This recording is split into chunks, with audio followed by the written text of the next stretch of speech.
I can tell when I go into member offices and speak with their staff that they have very limited ability to sway the president on what's coming. Republicans are in a better position than Democrats for obvious reasons. But there is more of a reliance from members on saying things like, once we have certainty, the markets will calm down. Once we have certainty, manufacturers will know what to do.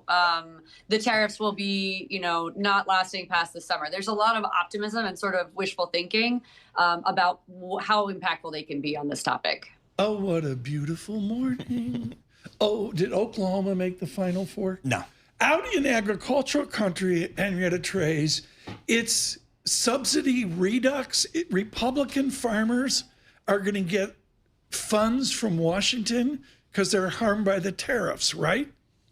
Right, exactly. So it's acknowledgement that the tariffs are harmful and simultaneously more expensive. The last administration around, we had more bailouts for the farming sector than we had for the auto sector during the Great Recession. Wow. And already, just 2 months into the administration, we're already talking about another round of bailouts for farmers, from Brooke Rollins, the head of the USDA. So that's absolutely going to be a part of this. And I think when you talk to farmers or seed associations or trade manufacturers in the agriculture space, they don't want the bailout. They want to not lose their market share to Brazil and Argentina for soybean crops for the foreseeable future and things like that. So it's a major source of anxiety, but they nonetheless support the president more than they support any other candidates. And that keeps them in the playing field and keeps Trump capable of putting these tariffs into effect, which is why we think they will be.